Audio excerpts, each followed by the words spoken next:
And we are thrilled to be joined now by Alabama Republican Senator Katie Britt. Senator, thank you so much for coming back on the show. A lot to get into tonight, including a rare bipartisan win, which we will get to in a moment. But first, you've said that you think that the DOJ should release everything it has on Epstein. As you know, it is hard to get 86% of people to agree on just about anything. But a recent poll found that 86% of Americans do support releasing all of the Epstein files. Should the administration fulfill its promise to release all of the files? Yes, obviously, President Trump has said he wants transparency and accountability. We have seen in the Senate Appropriations Committee an amendment unanimously put on the appropriations bill to say that we want those released to Congress. So I believe that people will get answers, the answers that they want, and we're looking forward to having that for the American people. Would you be willing to work with Democrats in the Senate to compel the administration to release the files if they don't do it on their own?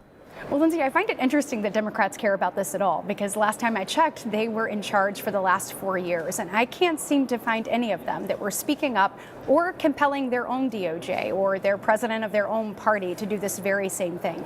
So they don't have a lot of standing in my mind with regards to this. However, I do know many Republicans who have been talking about this and looking for transparency for the American people. I'm going to work with those people to continue to try to provide that, and believe the administration is as well.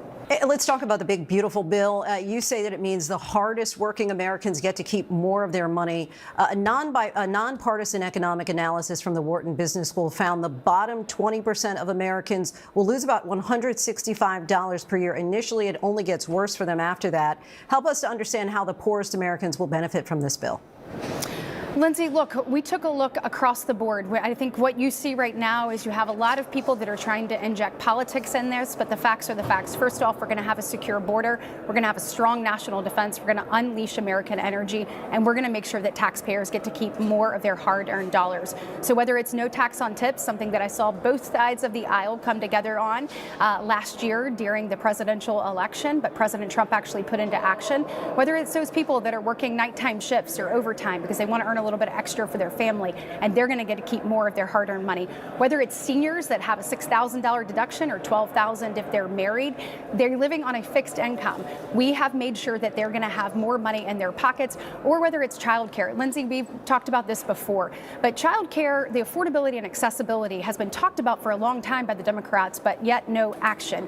Republicans, at their first bite at the apple with regards to reconciliation, actually tackled that. Including for the poorest 20%, because what I saw, again, they lose $165 per year initially. Then a few years after that, it goes up to in excess of around roughly $800. So, Linsey, I haven't seen the report that you're talking about, but I know what we did was strengthen and preserve safety net programs so that the people who are needing assistance actually have it for the long term. If you look at what we're spending right now, you can rewind even just 40 years ago, and our mandatory spending was about a third of what we spend. Now it's actually 2/3 and climbing, 73% if you look at mandatory spending plus actual interest on our debt. We know that's not sustainable. The Republican Party wants these programs to be around for the very people who need them. And what we did here with Medicaid was actually strengthen and preserve it so that it will be there to help people get back on their feet and ultimately be able to achieve their American dream. And finally, Senator, this week the Senate Banking Committee unanimously advanced the first bipartisan affordable housing package in a decade. Talk about the process of getting progressives like Elizabeth Warren to agree with deep red state Republicans from Wyoming, Tennessee, and Idaho. Yeah, that's something, right? So I will have to give it to Chairman Tim Scott. He did a remarkable job, his leadership, bringing the entire committee together. It is rare, particularly in this political environment, that you see something pass 24-0. But what this does, is transformational. Look, we know when we're talking about an American dream that it's different for each and every person, but so many people, a piece of that is actually being a part of having home ownership themselves.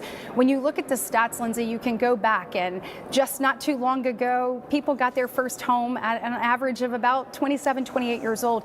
Now that age is 38 years old. What we did was roll back unnecessary, burdensome red tape, whether it's for manufactured homes or in the supply chain. We want to make sure we also address the homelessness issue. Things that we came together on in this bill are critically important. Always so good to hear from you, Senator Katie Britt. We appreciate you coming on the show. Thank you so much. I appreciate it, Linsey.